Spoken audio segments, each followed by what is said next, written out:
is Kate. Welcome to Covert Narcissist 101. Thank you for joining me. Haven't subscribed? Please do. Guys, today's topic is the 5 ways the covert narcissist lost to you and don't even know it. 5 ways the covert narcissist lost to you and don't even know it. You know, they're out here fully engaged in winning, in quote, with everything, because obviously everything's supposed to be a game for them, So there are some of the ways that they actually lost to you and don't even know that, that they did. One, guys, is like you will always be some kind of standard or inspiration, if you will, because they keep looking up at you.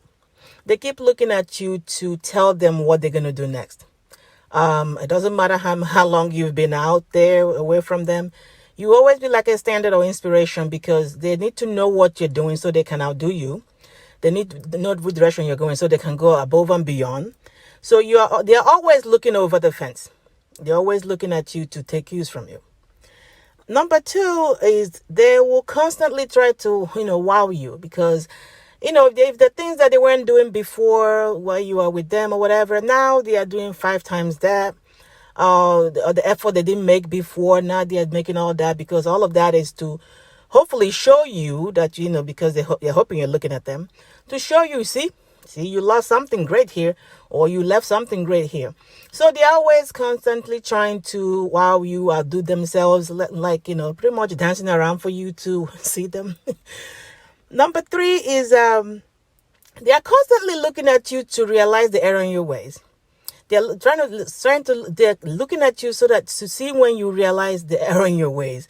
If you left them, which is a big no-no, or if they left you and you have the audacity to try to heal and, move on with your life, they are looking at you to realize the error in your ways. And that's like if you, let's say, I want to, make sure that you are struggling, or if you're with the kids and the kids are maybe talking about how, this and this happened over there, or maybe this and this broke down and it hasn't been fixed. All of those things are things they will be the information they're trying to get, to you from the kids or so, other people around you. So that way they judge how you, maybe now you're like, you should have stayed with them. You shouldn't have left them, or you should have, not allowed them to leave you. So that's what they're constantly looking to see if you realize the error in your ways. And the 4th one, guys, is like they don't even have control over these things. They can't stop themselves from doing anything. They can't stop themselves from trying to, even though they have moved on to 17 different supplies, they cannot stop themselves from still trying to, watch what you're doing, pay attention, do all these things. They don't have control over that, So it's like, it doesn't matter they've moved on so many supplies after you or whatever. They're always still looking over there and they cannot stop themselves from doing it. Because the thing is, once they leave you or you leave them, there's no way at any point should there be a question where they are is better than you, where you are, because it's supposed to be.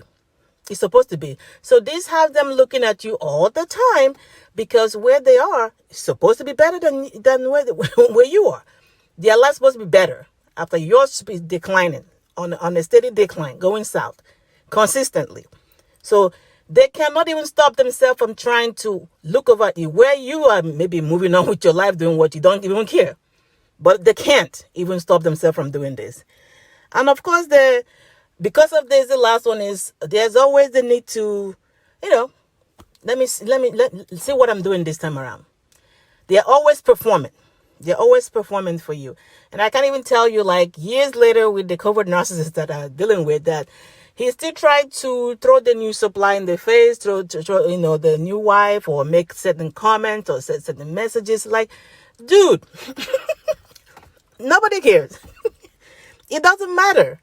It's not a new thing. We already know how you're living over there with the new supply. It doesn't matter. But they can't even stop themselves. Like, years later, it's still happening. Like, somehow, maybe you're supposed to wake up and realize, oh, I lost something of value.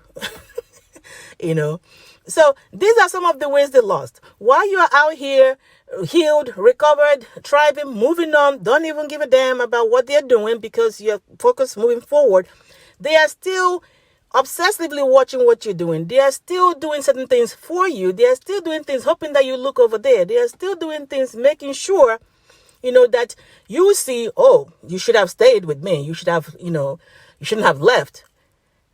Can you imagine how crazy that is? Like, but somehow they are here thinking that they're winning when they are fully obsessed with somebody else and what they're doing while you're out there rolling, moving on with your life, doing what you're doing the best, because that's one thing that happens once you come out of this. You add on to the lessons that you had before. You rediscover yourself again. And of course, add more things to it because of course your level of discernment is not like top notch now. Guys, keep healing, keep thriving. These are some of the ways they lost, but they're out here and around think they're, in quote, winning. All right, guys, get a hold of your mind and everything to fall into place. Please like and share. Take care.